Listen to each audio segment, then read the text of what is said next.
은혜로운 찬양 감사합니다. 그 어느 때보다 아주 너무 자신감 있게 당당하게 부르신 것 같아요.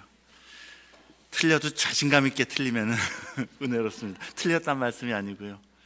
오늘 아주 담대하게 우리 보혈의 찬양 감사합니다. 흔들리지 않는 굳건한 믿음 생활의 비결은 무엇일까요? 히브리서의 설교자는 박해와 고난으로 인하여 배교의 위험에 처해 있는 성도들에게 믿음의 창시자요 또한 완성자이신 예수님을 바라보면서 믿음의 경주를 끝까지 잘 완수할 것을 강조하였고, 그렇게 성도들을 격려합니다. 성도는 우리에게 계신 큰 대제사장이신 예수 그리스도께서 성취하신 구속 사역을 의지하여서 예수께 대한 믿음을 굳게 붙들고 끝까지 인내하며 그 믿음을 지켜야 합니다. 참 믿음은 예수 안에서 약속된 하늘의 소망을 이룰 때까지 끝까지 붙잡는 것입니다. 중도에 포기하거나 멈추어서는 안 됩니다. 참 믿음의 그 정의는 끝까지 붙드는 것이 참 믿음의 정의입니다. 히브리서 11장에서 보여준 구약의 믿음의 영웅들처럼 신약의 신자들은 더더욱 그리스도 예수 안에서 믿음의 삶을 인내로 끝까지 이루어가야 하는 것입니다. 승리하는 믿음은 절대로 넘어지지 않거나 실수나 부족함이 전혀 없는 믿음이 아닙니다. 마음의 갈등이나 번민이 전혀 없어야 하는 것도 아닙니다. 승리하는 믿음, 참 믿음, 구원의 믿음은 부족함과 연약함이 있을 수 있지만 그럼에도 멈추지 않고 끝까지 달려가는 믿음입니다. 끝까지 견디는 믿음이 승리하는 믿음인 것입니다. 왜냐하면 예수 그리스도께서 이미 십자가에서 세상과 죄악, 마귀와 죽음에 대하여 승리하셨기 때문입니다. 그래서 예수 그리스도 안에서 믿음으로 누구든지 끝까지 견디면 그는 반드시 승리를 얻게 되는 것입니다. 오늘 본문에서 히브리서 설교자는 서신의 마지막에 다시 한번 우리들에게 흔들리지 않는 굳건한 믿음으로 승리하는 삶을 어떻게 살아야 할 것인지를 권면하여 가르쳐주고 있습니다. 네 가지 실천적 교훈들을 오늘 본문에서 우리가 듣기를 원합니다. 첫째는 영적 지도자들을 기억하고 본받으라 말씀합니다. 굳건한 믿음 생활을 하는 데 있어서 영적 지도자들을 기억하고 본받으라 말씀합니다. 7절입니다. 하나님의 말씀을 너희에게 일러주고 너희를 인도하던 자들을 생각하며 그들의 행실의 결말을 주의하여 보고 그들의 믿음을 본받으라. 교회의 지도자들이고 특히 목회자들, 장로들로서 당시 현재 살아있는 이들을 의미하기보다는 이제는 주님과 함께 있는 지도자들을 의미하고 있는 것 같습니다. 여기서 먼저 우리는 교회의 지도자들, 목사와 장로의 모습이 어떠해야 하는지 도전을 받아야만 합니다. 히브리서 설교자가 성도들에게 너희의 지도자를 생각하라, 여기 생각하라는 말은 기억하라라는 의미입니다. 그리고 본받으라, 생각하라, 본받으라라고 권면하는 이 말씀에는 또한 지도자들의 책무가 분명히 드러나고 있는 것이죠. 교회의 지도자는 오늘 말씀해 보니까 말씀을 가르치는 자가 되어야 합니다. 그리고 말씀대로 성도들을 인도하는 자가 되어야 합니다. 다시 말해서 가르치는 진리의 말씀대로 그것을 또한 살아내기를 힘써야 된다는 것이죠. 바른 길이라고 성도들에게 성경을 따라 교훈을 하면서 그들을 바른 길로 인도할 뿐만 아니라 그들이 가르치고 그들이 주장한 그 교훈대로, 배운 바 교훈대로 행실에 있어서 본이 되기를 힘써야 하는 것입니다.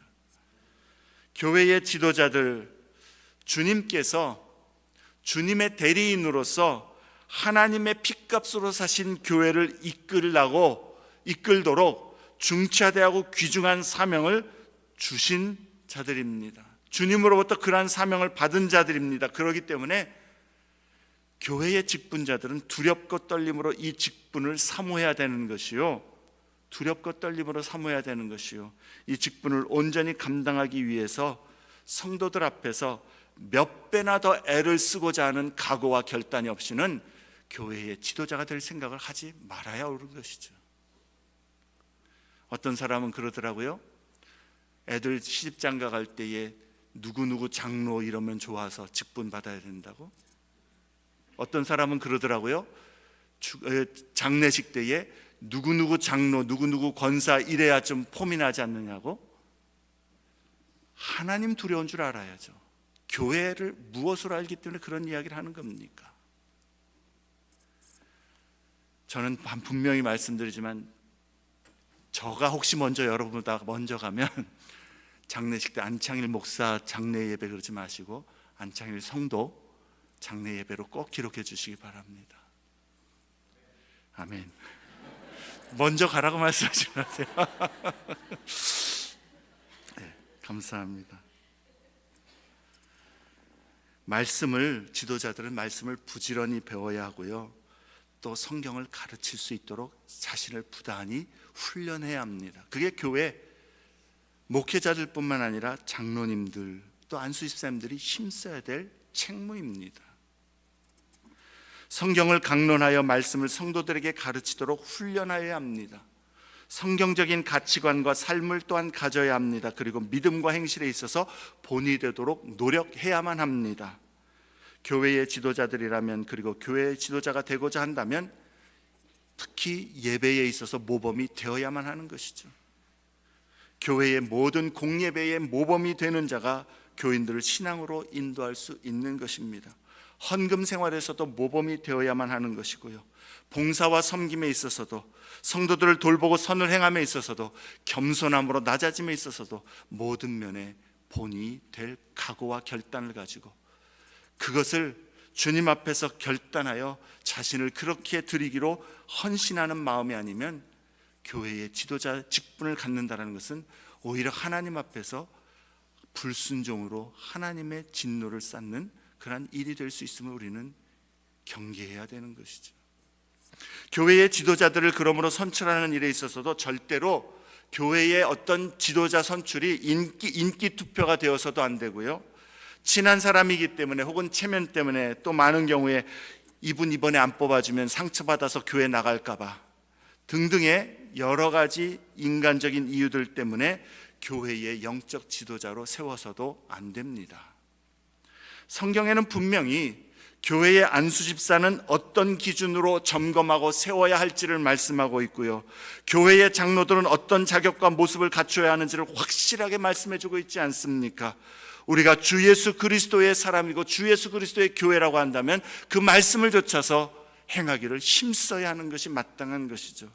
주 예수 그리스도가 교회의 머리시기 때문에 주 예수께 헌신된 믿음과 충성된 순종, 그리고 주님을 온 마음으로 겸손히 따르고자 하는 각오와 결단으로 자신을 내어드리지 않는 사람에게 우리의 영혼을, 그리고 우리의 영원을 맡겨서는 안 되는 것이죠. 그리고 주님의 주권과 섭리 가운데 교회에 세워진 지도자라면 그분이 내가 마음에 들든지 안 들든지 주님의 권위에 순복하여서 존중하고 협력하며 순종하고 따라야만 하는 것입니다. 우리는 주님의 주권을 철저하게 인정하고 순종하기 때문입니다. 그리고 세움을 받은 종들은 주님 앞에서 두렵고 떨림으로 이 직분을 감당해야 합니다. 주께서 맡기신 일에 대하여 반드시 우리에게 물으실 것이기 때문입니다. 많이 맡기신 자에게 주님은 많이 책임을 물으실 것입니다. 그러므로 교회의 목회자로, 장로로, 안수집사로 세움을 받은 자들은 어떻게 해야 합니까? 적어도 여러분의 직장 생활에 충성하는 것만큼, 아니 오히려 더 중한 책임과 사명감을 가지고 최선을 다해서 주의 몸된 교회와 성도들을 섬기기를 위해 노력해야 되는 것이요, 주님 앞에 충성을 드리기를 힘써야 하는 것입니다. 디모데전서 4장 12절의 권면을 우리는 새겨야 되겠습니다. 말과 행실과 사랑과 믿음과 정절에 있어서 믿는 자에게 본이 되어라. 말, 행실, 사랑, 믿음, 정절에 있어서 본이 되라는 것이죠. 교회의 지도자들은 이렇게 성도들의 본이 되기를 힘써야 합니다. 우리 모두 연약함이나 부족함이 전혀 없어야 한다는 것이 아닙니다. 우리는 완전하지 못하고 완전할 수 없습니다. 그러나 주님께 사랑과 충성과 신실함과 온전함을 드리는 모습에는 언제나 그렇게 하려고 진실하려고 노력할 수 있어야 하고 노력해야 하는 것이죠. 그래서 그러한 지도 아래 있는 성도들이 볼 때에 그 믿음과 삶과 행실을 기억하고 나도 저렇게 신앙생활을 해야지, 나도 저런 신앙인이 되어야지 하는 그런 마음을 품도록 격려하는 지도자가 되기를 기도하며 애써야 하는 것입니다. 성도들도 교회의 지도자들을 위해서 그러한 주님의 종들이 되도록 격려해주고 기도해주기를 힘써야 되는 것이죠. 히브리서 설교자가 말씀하는 생각하라 기억하라는 이 믿음의 지도자들은 자기 회중들에게 말씀을 가르쳤고 앞서서 인도했으며 인내로 결승선을 통과한 그러한 사람들이었습니다.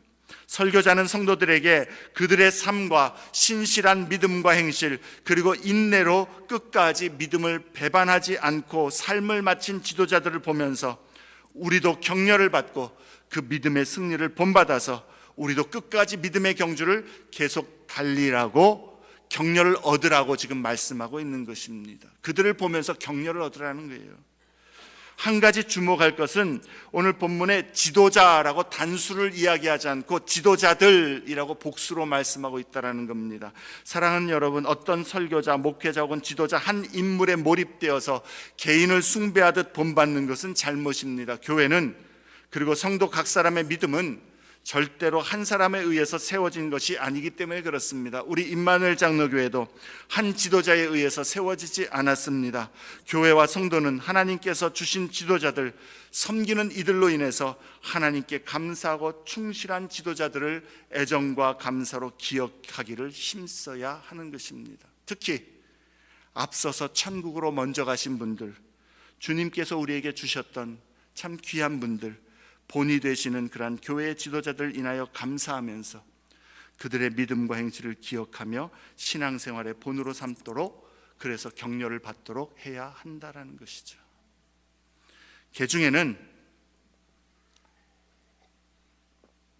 가짜 목사, 타락한 지도자, 싹군 지도자들이 있는 것이 사실이고 현실입니다. 그래서 어떤 사람들은 교회 안에 그런 싹군 목사, 거짓 지도자, 위선적인 사람들이 있기 때문에 예수를 자기는 믿지 못하겠다라고 그렇게 말합니다. 그러나 여러분, 그러한 자들의 삶은 결코 기독교를 반증하지 않는다는 사실을 기억해야 되겠습니다. 오히려 그들의 모습은 예수 그리스도께서 우리에게 거짓 지도자들, 타락한 싹군 목회자들, 위선자들과 양들을 오히려 유린하는 늑대가 있을 것이라고 경고하시고 경계하셨던 말씀이 옳았다라는 것을 증명할 뿐인 것이죠. 이런 거짓 지도자들의 존재가 기독교의 부족이나 모순을 증명하는 것이 절대로 아니다라는 것입니다.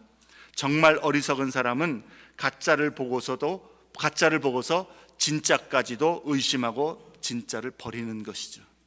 지혜로운 사람은 가짜를 걸러내어 진짜를 확인하고 붙드는 사람입니다.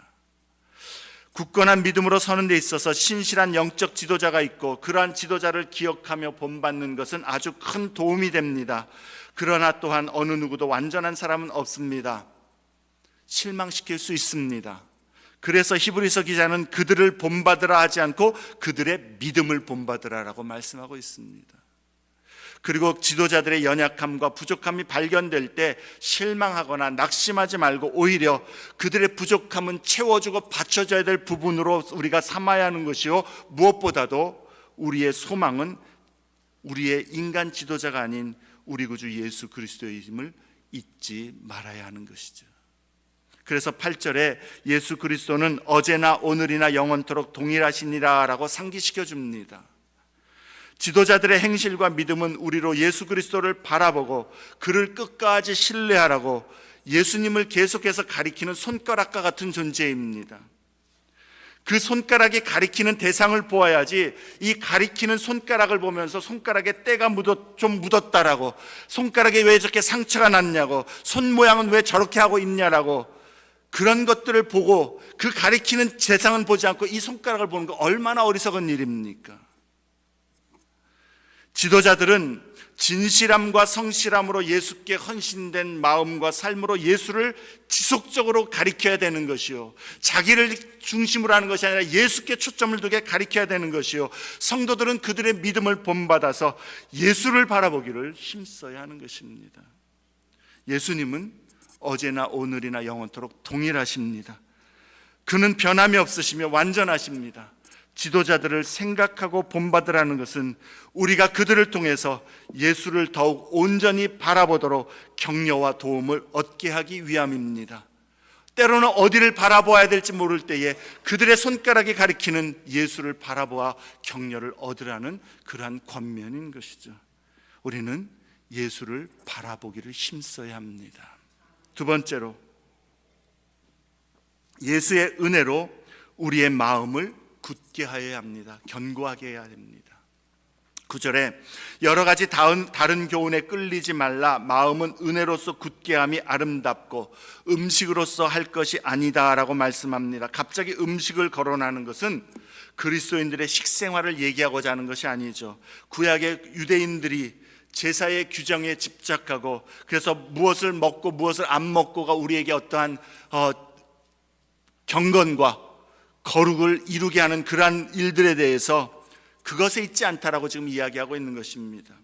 무엇을 먹고 안 먹고에 따라서, 혹은 어떤 율법적인 규정에 따라서, 어떤 의식에 참여하고 안 하고에 따라서 우리가 하나님 앞에서 의롭게 되는 것이 아니다라는 의미입니다. 경건한 삶, 그런 구별된 삶이 필요 없다라는 게 아니라 그것이 우리로 하나님 앞에 의롭게 하는 것은 아니다라는 의미입니다. 그런 우리의 무엇, 행동, 어떤 일들이 우리로 하여금 하나님께로 더욱 가까이 인도할 수 있는 것이 없습니다. 우리의 마음은 하나님의 은혜로 힘을 얻어야 한다는 것이죠. 하나님의 은혜로 담대함을 얻고 확신을 얻어야 된다는 겁니다. 여기서 말하는 하나님의 은혜는 어떤 은혜입니까?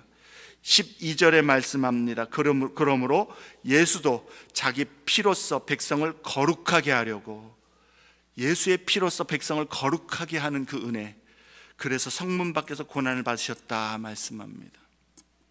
예수님의 십자가 희생으로 이루신 죄사함과 구원, 정결함과 의롭다함을 얻는 은혜를 이야기하고 있는 겁니다.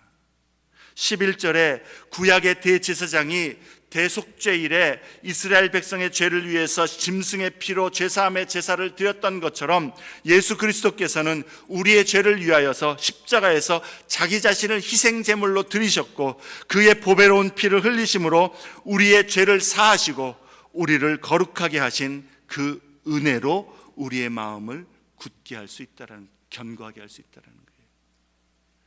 그러므로 9절에 여러 가지 다른 교훈에 끌리지 말라라는 것은 예수 그리스도의 십자가 희생의 은혜 이외에 그 어떤 것으로도 우리가 하나님 앞에 내세울 것이 없음을 철저하게 인정하라는 겁니다. 다시 말해서 오직 예수의 십자가 은혜만을 힘입어서 하나님 앞에 믿음으로 나아가고, 예수 앞에 내가 의지하여 예수를 믿음으로 예수께 내 자신을 맡기는, 그리고 주님을 온전히 의지하는 그 믿음으로 하나님 앞에 나아갈 때마다 하나님은 나를 의로운 자로 받아주신다라는 그 견고한 확신을 가지고 마음을, 그 은혜로 마음을 채우라라는 것이죠.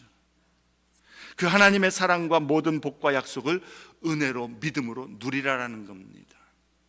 우리의 마음을 이 은혜를 신뢰하고 의지하여서 이 은혜로 채우면 우리의 심령과 영혼은 굳건해지고 담대해집니다. 하나님이 나와 같은 죄인을 받으셨다라는 그 은혜가 감사할 뿐입니다.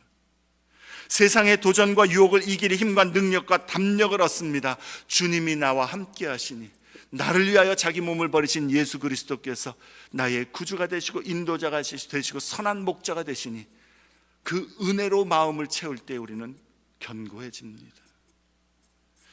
예수의 십자가 공로 그 희생으로 말미암아 우리가 믿음으로 예수 안에서 하나님 앞에 의로운 자가 되었다라는 이 은혜를 늘 묵상하고 고백하고 감사하면 우리의 마음은 주님의 은혜로 채워집니다. 그리고 주 예수의 구원의 은혜로 우리의 마음과 삶이 채워지면 채워질수록 성도는 더욱 주님이 가까이 계셔서 늘 함께 하신다라는 그런 확신 가운데 그런 주님을 삶에서 경험하게 될 것이고, 주 안에서 그러므로 믿음으로 모든 상황 속에서도 담대하게 주님 바라보며 나아갈 수 있는 것이요, 세상의 유혹과 도전에도 불구하고 끝까지 이 믿음 놓지 않고 결승선까지 살아낼 힘을 얻게 되는 것입니다.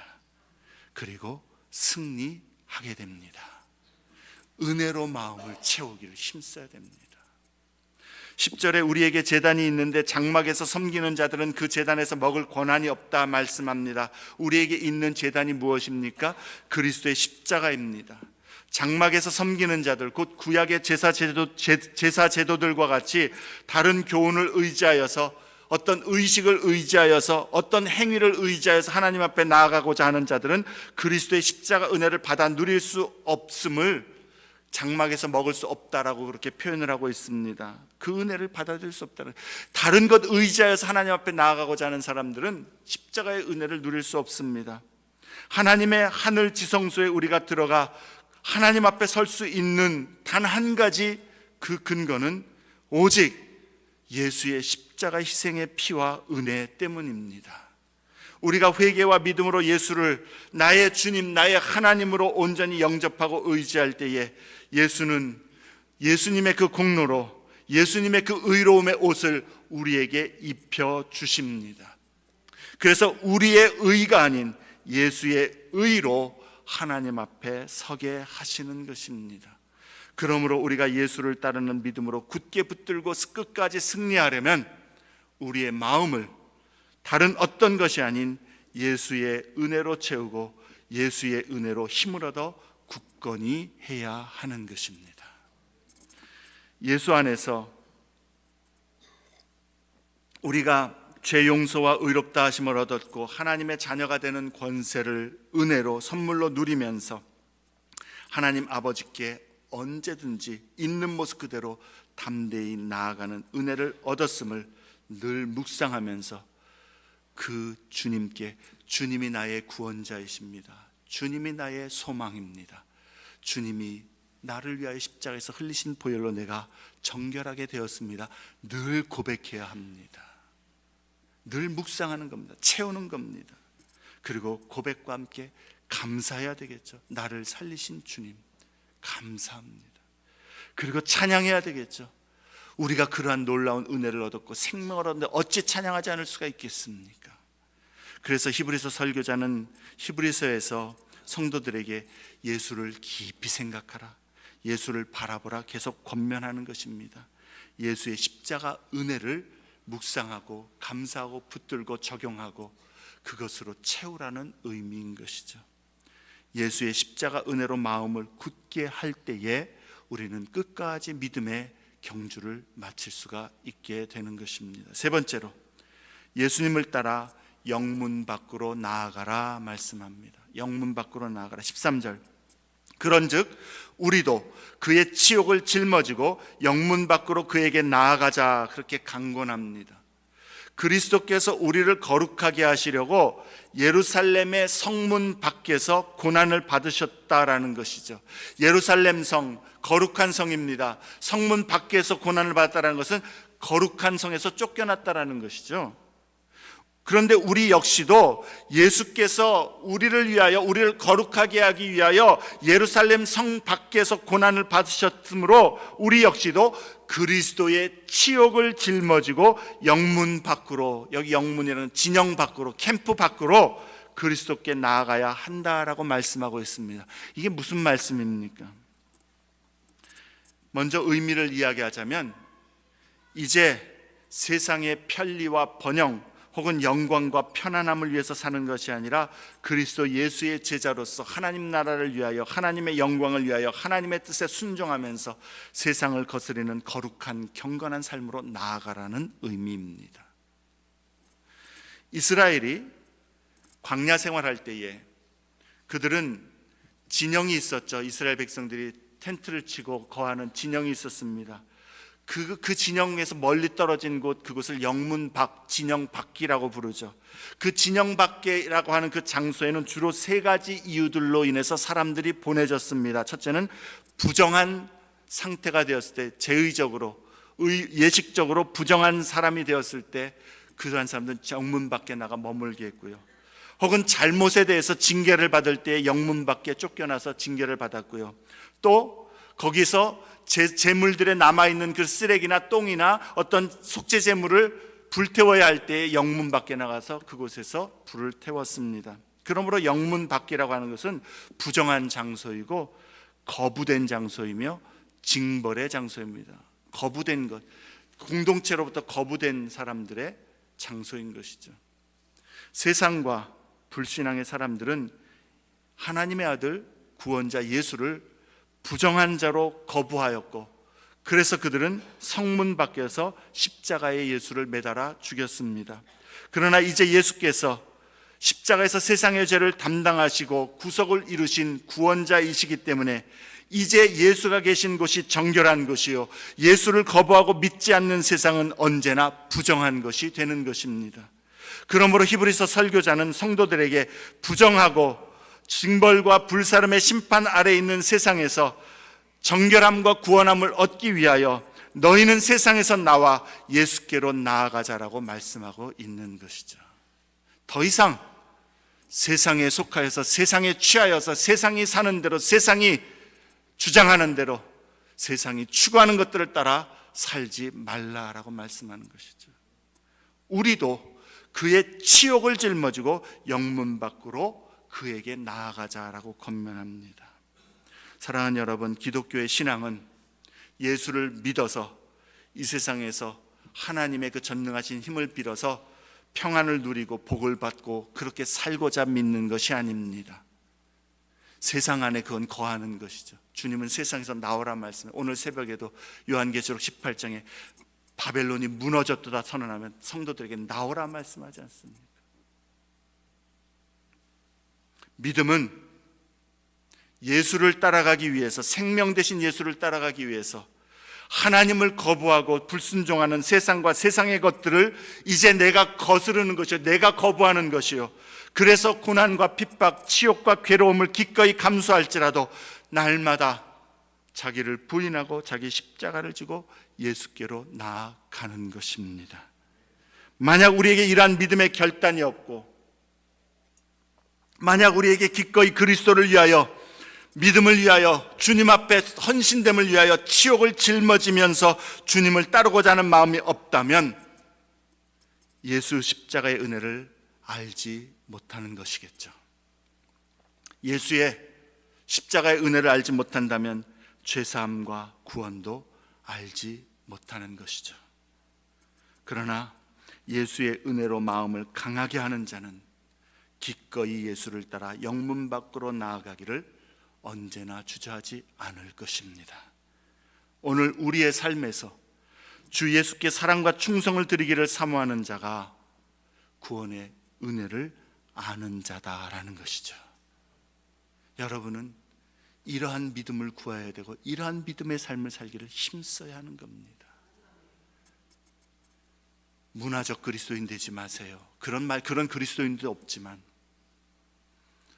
썬데이 크리스찬 되지 마세요. 그런 크리스찬도 없지만, 주님의 신실한 제자, 영문 밖으로 예수께 치욕을 짊어지고 나가는 제자만이 있을 뿐입니다.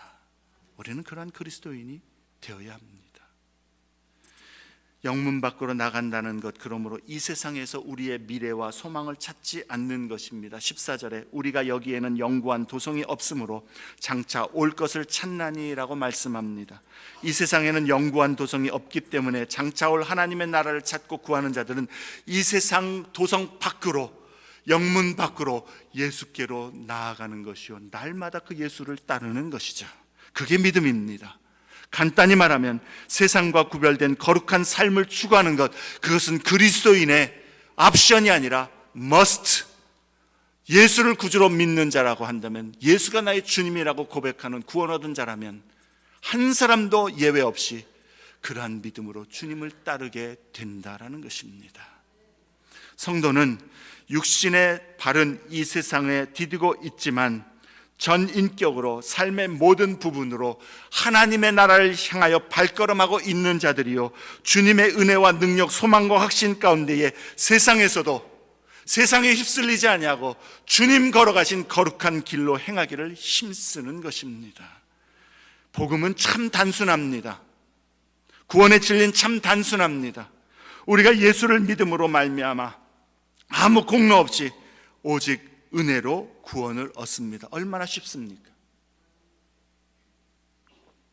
믿음으로 은혜로 구원을 얻습니다. 그러나 그 믿음은 우리를 전혀 새로운 사람으로 바꾸는 깊고도 신비한 그러한 은혜다라는 사실을 잊지 말아야 되겠습니다. 이제 이 세상에서 주 예수의 사람으로 주 예수를 신뢰하고 그를 사랑하며 그의 발자취를 좇아 자신을 주님 앞에서 날마다 살피면서 회개하면서 정결함으로 주님께 순종함으로 헌신됨으로 살아가기를 힘쓰는 것이 참 믿음인 것입니다. 우린 그러한 믿음을 힘써야 되는 것이죠. 예수님은 교회 안에 알곡과 쭉정이가 있다라고 경고하셨습니다. 곡식과 가라지가 있습니다.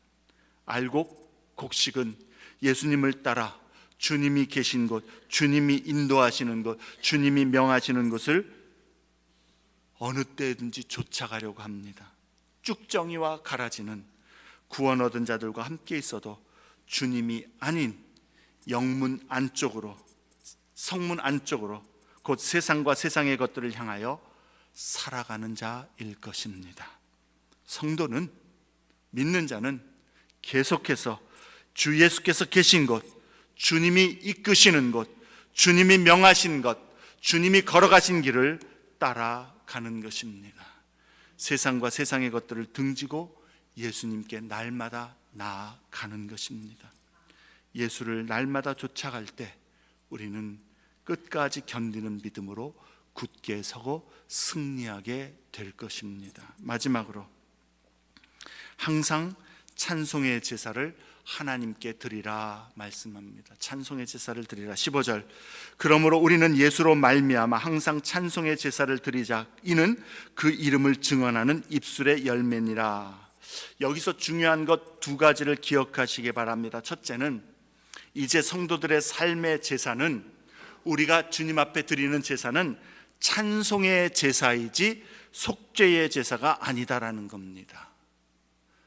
우리가 주님 앞에 드리는 제사는 찬송의 제사이지 속죄의 제사가 아닙니다. 왜냐하면 주님이 예수 안에 믿음으로 거하는 성도들을 위하여 속죄의 제사를 다 십자가에서 완성하셨기 때문입니다. 그래서 주님은 믿는 우리에게 속죄의 제사를 드리라고 요구하시는 법이 없습니다. 예수님께서 희생하여서 십자가에서 영단번에 영원히 단 한 번으로 만족되는 그 제사를 드리심으로 우리의 구원과 거룩함을 다 이루셨기 때문에 우리는 하나님께 속죄의 제사를 반복할 필요가 전혀 없습니다. 두 번째로 기억할 것은 이 찬송의 제사는 예수로 말미암아 드려져야 된다는 것이죠. 예수로 말미암아라는 이 단어를 새겨야 됩니다. 우리가 우리의 삶을 하나님께 찬송의 제사로 드려지고 하나님이 기뻐하시는 그 삶을 우리에게 받으시는 유일한 근거는 예수님 때문이다라는 겁니다. 우리가 뭘 잘해서가 아니라 예수 의지하여 예수님 앞에 드릴 때에 그것이 주님이 기뻐 받으시는 찬송의 제사가 되는 것이죠. 진정한 제사이신 예수 그리스도를 통해서만 하나님께 찬송의 제사를 드릴 수 있고 우리의 삶이 주님이 기뻐 받으시는 제사로, 산제사로 드려질 수 있습니다. 그래서 우리는 부족한 마음 안에도 예수 의지하여 나를 드릴 때 예수로 말미암아 온전한 하나님 기뻐하시는 제사가 되는 겁니다.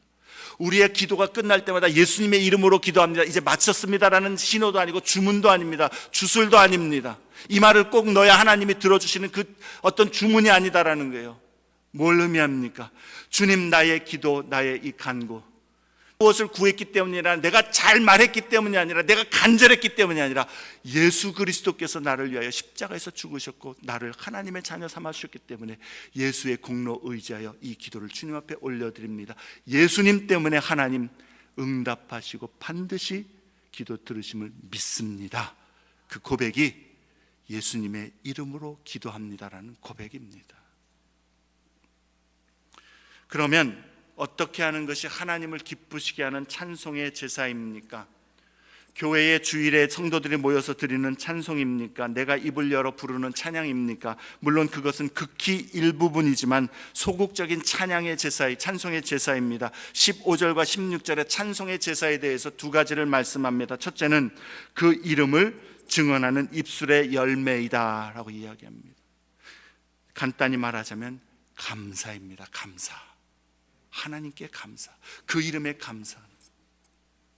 예수의 은혜로 말미암아 우리를 구원하시고 죄사함과 영생을 얻고 하나님의 자녀가 되는 권세와 하나님의 나라의 상속자가 되게 하신 주님을, 그 은혜를 기억하고 그 사랑을 생각하면서 주님의 이름을 불러 감사하고 찬송하는 것, 그게 찬송의 제사입니다. 그리고 그 은혜 안에서 삶의 모든 일들에 감사로 채우는 것이 찬송의 제사입니다. 불평할 수 있는 모습에서, 원망할 수 있는 모습에서 감사로 하나님 앞에 주권을 인정하면서 이 일도 하나님의 영광, 주권 가운데 다스림 가운데 있음을 인정하며 주님께 감사하는 것이죠. 근데 여러분, 제가 목회를 하면서 많이 생각하는 것 중에 하나가, 감사해야 된다는 말을 많이 들어서 그런지 성도님들이 교회에 오랫동안 안 나오시고 신앙생활에서 멀어진 분들 찾아가서 이제 예수 제대로 믿으셔야죠 그럴 때가 듣는 말이 뭔지 아십니까? 그래도 늘 감사하고 있어요.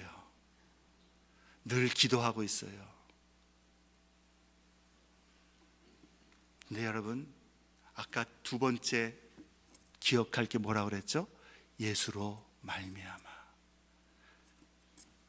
주 예수께 사랑과 헌신과 충성을 드리는 감사를 원하시는 것이지, 그냥 내가 감사 안 하면 하나님이 줬던 거 뺏어갈까 봐, 내가 감사 안 하면 하나님께서 그거 딱 때리쳐서 안 되게 할까 봐, 그런 감사, 주술 외우는 감사, 비나이다 비나이다 감사가 아닙니다.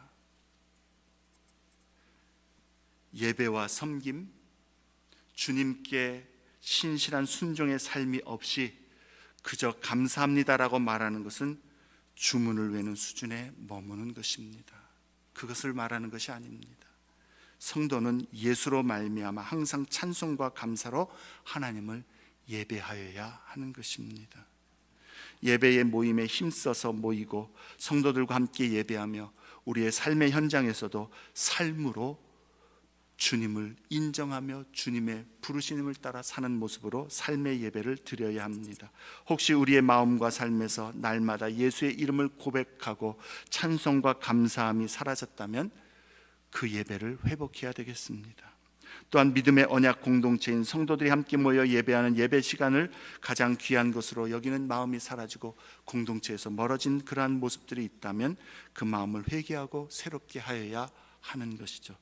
찬송의 제사는 감사와 예배와 삶의 예배입니다. 두 번째, 찬송의 제사는 선을 행함과 서로 나누어 주기를 잊지 않는 것이다 라고 16절에 말씀합니다. 하나님은 이 같은 제사를 기뻐하신다 말씀합니다. 주님이 찾으시는 예배는 예수로 말미암아 하나님을 섬기는 예배와 함께 우리 삶에서 다른 사람들을 섬기는 예배임을 기억하라는 것이죠. 하나님께 드리는 예배는 이 둘 중에 하나만 있을 수가 없습니다. 하나님을 예배함과 이웃을 향한 선행과 나눔의 그 삶의 예배가 반드시 함께 있는 것이요, 하나님은 그러한 찬송의 제사를 기뻐하신다라는 것이고, 그러한 찬송의 제사에 초점을 두어 삶을 살아가는 자는 주의 은혜와 능력으로 끝까지 견고한 믿음으로 승리하게 되는 것입니다. 말씀을 마칩니다. 굳건한 믿음 생활은 노력과 수고, 인내와 견딤이 없이 이루어질 수 있는 것은 아닙니다. 그러나 성도가 믿음으로 기꺼이 고난과 괴로움을 감수하며 끝까지 견디고자 하는 것은 우리가 예수 안에서 하나님의 나라와 그 복을 약속으로 확실히 받았기 때문임을 우리는 기억하면서, 우리는 주님 앞에서 우리가 무엇을 하나님 앞에 드리고 우리가 행하여서 승리하기 때문이 아니라 주님이 이미 이루신 승리를 바라보며 주님이 부르신 그 자리를, 그 삶을 신실하게 살아가기만 하면 되는 것입니다. 어떻게 살면 되겠습니까? 예수님을 끝까지 신실하게 쫓아간 믿음의 지도자들을 기억하며 우리도 격려와 도전을 받으라 말씀합니다. 또 예수의 은혜로만 마음을 굳게 하라 말씀합니다. 또 세상과 구별된 거룩한 삶으로 그리스도께 나아가야 합니다. 그리고 예수로 말미암아 찬송과 감사의 제사, 그리고 선행과 나눔의 제사를 하나님께 드리는 삶을 힘써야 합니다. 우리는 장차 올 영구한 도성 본향을 향하여서 나아가는 하나님의 백성이기 때문에 그렇습니다. 그 약속과 성취를 바라보면서 오늘도 믿음으로 주 예수를 신실하게 사랑과 헌신으로 쫓아가는, 예수께 계속해서 나아가는 우리 모두가 되시기를 주의 이름으로 축원합니다. 우리 말씀